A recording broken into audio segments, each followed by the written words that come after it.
The Siren, a storiette that is different, by Tarleton Collier. With an abrupt jerk, Joe Wilson, from lying on a cot in the little tent, lifted himself on his elbow in an attitude of intent listening.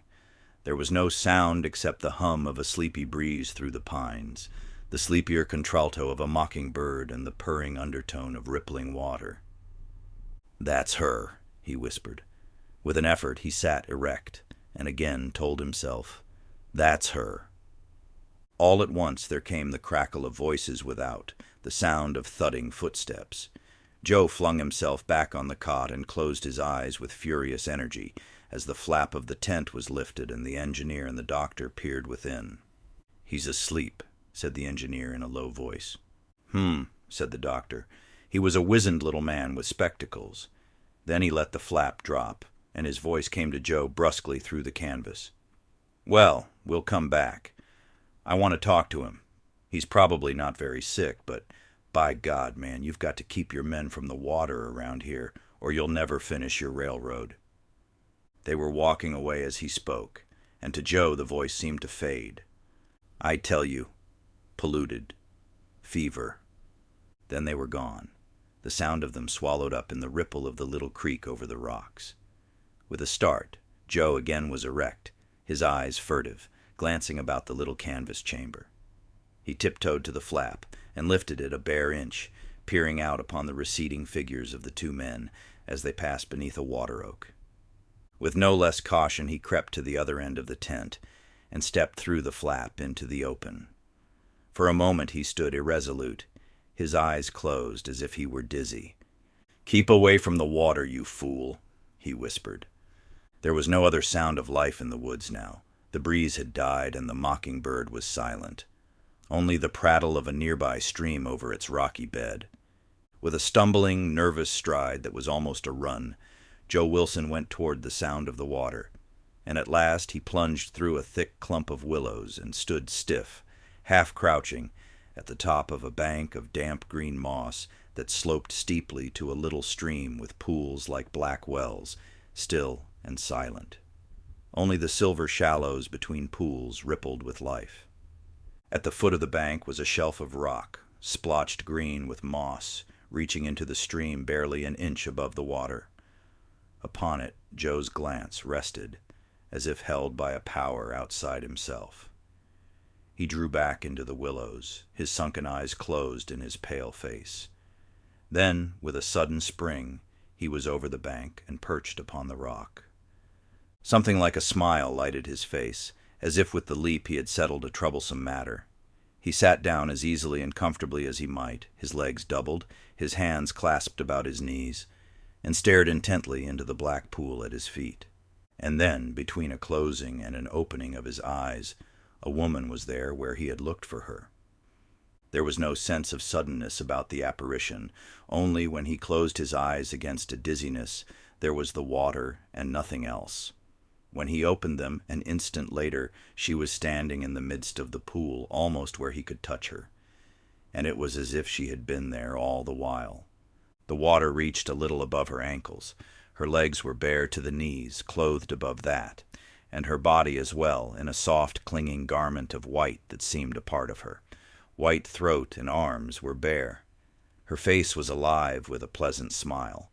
Her eyes, of green and gray together, were alive and pleasant too. "You are late," she said.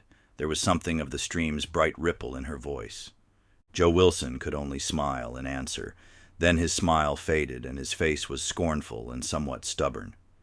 "Yes," he said, "and I came near not coming at all. I swore I wouldn't."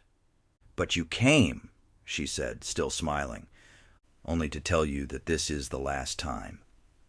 Her smile, merrier now, was accompanied by a sound that might have been the gurgle of a little whirlpool in the rapids, or it might have been a low note of laughter.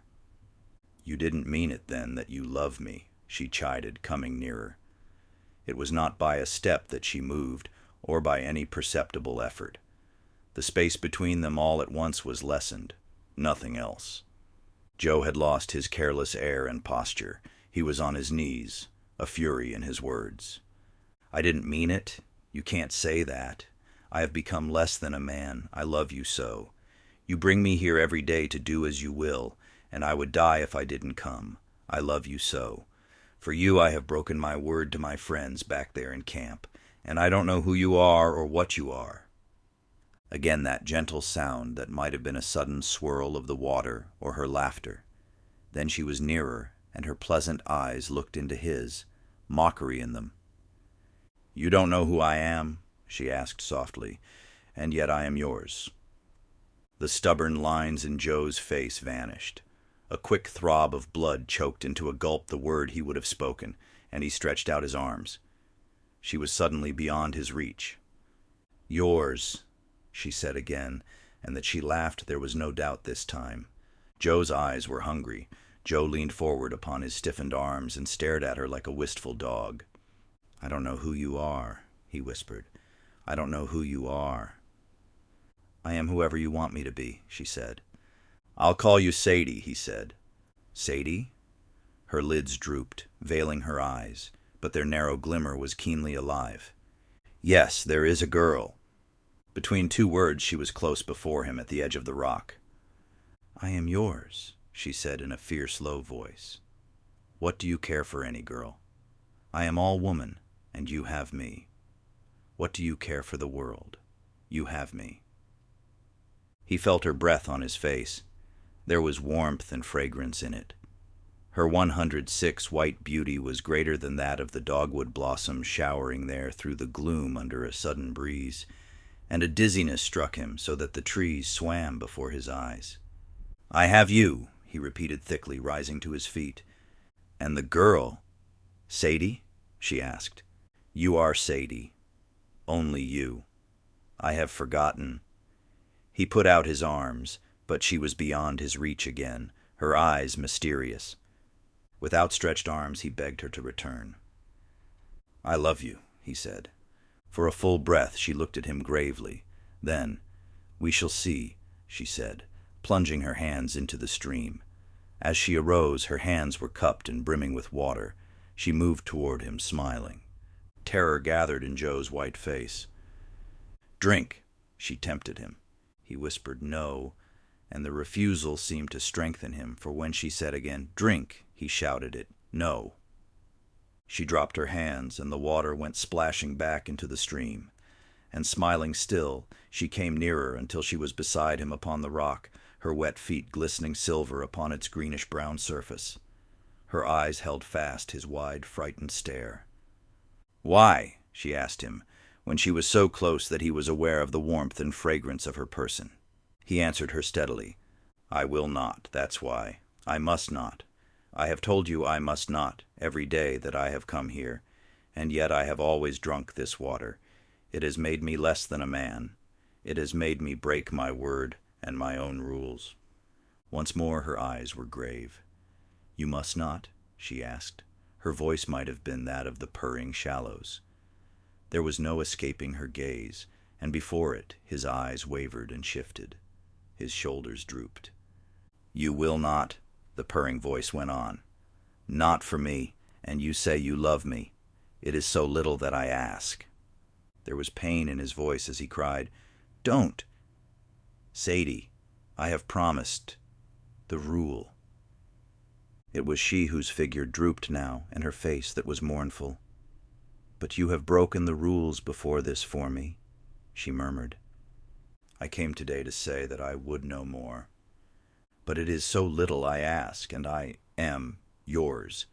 He pleaded, "Don't!" With sudden abandon she flung herself against him, and for the first time his arms closed about her. She yielded to his fierce embrace, her head against his breast. "You do not love me," she whispered. "Sadie." His arms tightened with his cry, and a red mist blinded him as he felt her warm, vital body closer against him. She lifted her face and looked at him. "You will?" she asked, smiling. "No," he said, almost with a moan. She kissed him. "To drink, only to drink," she said softly. "It is so little. I have given you myself. Isn't that something?" With one arm she clung to him as tightly as he held her. The other arm was free, and with her hand she stroked his face. Her kisses were hot upon his lips. His eyes were closed, and he swayed with a dizziness that was mightier than any other he had known. "Only to drink," she said. "Do you not care for me, and I have given you myself? What are those men in the camp to you, they and their rules? You will not drink, yet I give you this." Her lips met his in an eternity of giving and taking. "No," he said again, but his voice quivered and broke with the plain message of surrender. With a little cry, she knelt at the edge of the pool, her arms still about him, so that he was forced to kneel with her. She plunged her hands into the water and lifted them to him with their silver freight. With an eager moaning sound, he drank the cool water, and as he did so, the red mist before his eyes thickened, and his ears roared with the thunder of blood within. To drink became then his passion, and he cupped his own hands, filled them with water, and drank. For a moment the mist cleared and the roaring ceased, and he saw that he was alone on the rock. "Sadie!" he called. The answering sound might have been only the prattle of the stream, or it might have been low laughter. The thought came to him that perhaps she had fled to the bank, and with prodigious labor he clambered up the tiny slope. She was not there. He parted the soft flowing curtain of the willows, and though the fronds were so light a bird might have flown through them, he gasped with the effort it cost him. Staggering into the sunlight beyond the fringe of trees, he found that she was not there either. He tried to run, but only stumbled, lifting himself painfully to stagger onward. Then the mist of his delirium closed upon him, and the blood at his eardrums pounded, and a tumult came out of earth and sky to overwhelm him. The doctor and engineer, going fishing, stumbled upon his crumpled form an hour later. The former, a wizened, spectacled little man, bent over him and studied him with eyes that seemed to see everything. He studied the young fellow's pulse, loosened his shirt, stared into the pupils of his eyes. At last he turned to the other, frowning, and said, "Fever, and maybe that damned typhoid. He's the sickest man I ever saw." Then his voice rose with a flare of anger. "Say, can't you keep these fools away from this water?" he asked. "There's death in it."